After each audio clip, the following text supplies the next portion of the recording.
Greeting dear students. I hope the previous topics are clear to everyone.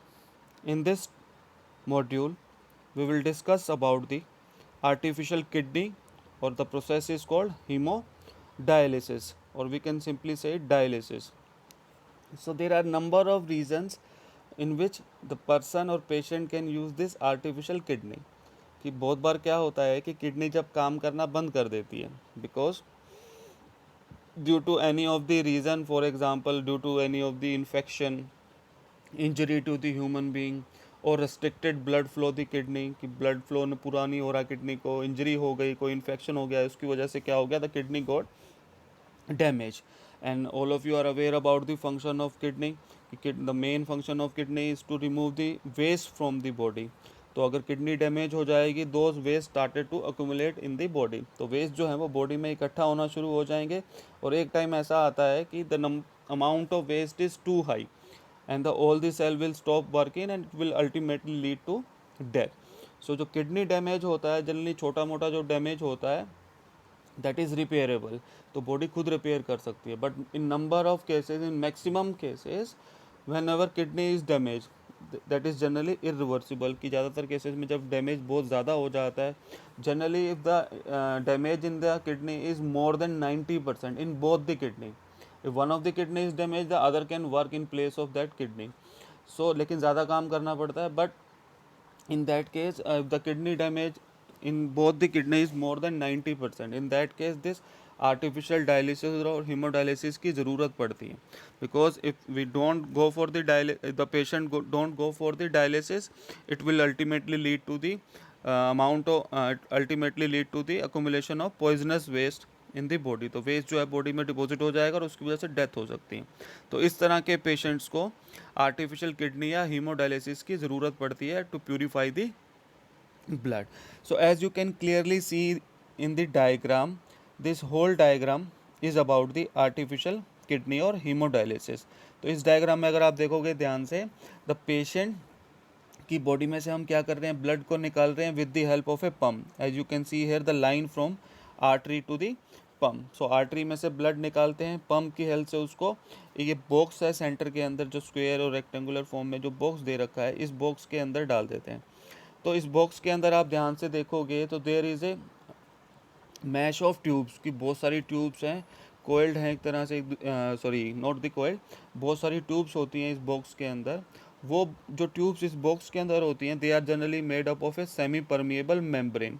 Generally the semi permeable membrane is cellophane, CELLOPHANE. तो cellophane क्या होता है, एक semi permeable membrane होती है, selectively permeable membrane होती है, उससे हम ये ट्यूब्स बनाते हैं.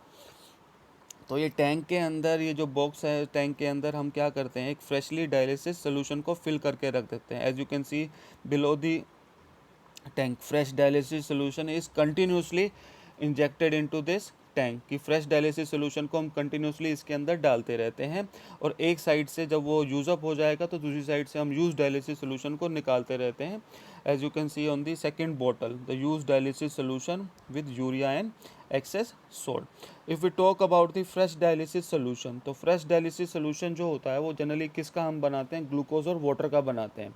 और एक चीज़ का ध्यान रखते हैं, this fresh dialysis solution concentration और osmotic pressure is similar to that of blood, क्योंकि उसके अंदर जो ग्लूकोज और वाटर को इस रेशो में मिक्स करते हैं कि उसकी जो कंसनट्रेशन होगी वो ब्लड से मैच करेगी. मतलब ब्लड का ऑस्मोटिक प्रेशर और जो डायलिसिस सोल्यूशन है इसका ऑस्मोटिक प्रेशर दोनों क्या रहने वाले होते हैं, सेम रहने वाले होते हैं. But the difference is there will be no nitrogenous waste. बिल्कुल फ्रेश होता है, कोई वेस्ट प्रोडक्ट नहीं होता. Now we will move to the starting part. तो सबसे पहले क्या करते हैं, first we remove the blood from the patient artery and with the help of the pump it is injected into that central tank, और central tank के अंदर freshly dialysis solution आ रहा होता है. अब है क्या, the patient blood is full of nitrogenous waste. तो पेशेंट का जो ब्लड है, तो उसके अंदर क्या होते हैं, नाइट्रोजिनस वेस्ट होते हैं, और जो फ्रेश डायलिसिस सोल्यूशन है उसके अंदर वेस्ट नहीं होते हैं. So patient blood have higher concentration of nitrogenous waste and other waste. The fresh dialysis solution do not have any kind of waste. तो as per the diffusion through the semi permeable membrane from high concentration to low concentration, कि जो waste product हैं वो blood में ज़्यादा हैं, dialysis fluid में नहीं हैं। तो फिर जो वेस्ट होंगे they will move from blood to the dialysis fluid, तो डायलिसिस फ्लूइड के अंदर वो चले जाएंगे। And we have already discuss कि जो डायलिसिस सोल्यूशन है उसको हम कंटिन्यूसली रिप्लेस करते रहते हैं, so that there will be no increase in concentration of waste in the dialysis solution. क्योंकि अगर हम एक ही बार डाल के रखेंगे उसके अंदर, तो जो ब्लड मूव करेगा तो जो बाहर वाला डायलिसिस सोल्यूशन है उसके अंदर कंसंट्रेशन इंक्रीज हो जाएगी और डायलिसिस रुक जाएगा, जो फिल्ट्रेशन है ब्लड का रुक जाएगा। इसलिए हम क्या करते हैं, we continuously supply the fresh dialysis solution. तो कभी भी ऐसा ना हो कि जो टैंक है उसमें ट्यूब्स के अराउंड जो डायलिसिस सोल्यूशन है उसमें कंसंट्रेशन जो वेस्ट प्रोडक्ट की है वो ज़्यादा हो जाए, जो ब्लड में से आएगी। So the waste product are transferred from blood to the dialysis solution, and the process they can even ask by which process, then you can write the diffusion। और उसके बाद क्या करते हैं, जो ब्लड है that will be again pump back into the patient, तो दोबारा उसको पेशेंट की बॉडी के अंदर डाल देते हैं। So that is how this haemodialysis machine और artificial kidney work. The only difference between the artificial kidney and the normal kidney, की जो हमारी खुद की किडनी होती है और इस आर्टिफिशियल किडनी में फ़र्क क्या होता है, all of you are aware about the functioning of normal kidney. तो उसमें क्या होता है, रीएब्जॉर्प्शन होता है, but there will be no reabsorption in case of artificial kidney। So I hope the working of artificial kidney or hemodialysis is clear to everyone. If you still have any doubt, you can ask in the comment section। So now I can conclude this hemodialysis और artificial kidney कि पहले blood को निकालते हैं, pump की help से इस tank के अंदर डालते हैं। टैंक के अंदर जो ट्यूब्स हैं वो किस चीज़ की बनी होती है, सेमी परमीबल मेम्ब्रेन की बनी होती है, फॉर एग्जांपल द सेलोफेन। और जब हम ब्लड को पंप करते हैं इस टैंक के अंदर और हम नीचे से फ्रेशली डायलिसिस का सोल्यूशन डालते रहते हैं इस टैंक के अंदर। सो जब हम इसके अंदर ब्लड को ट्रांसफ़र करते हैं टैंक के अंदर, तो सेमी परमेबल मेम्ब्रेन से जो ब्लड के अंदर के वेस्ट होते हैं they will enter into the dialysis solution.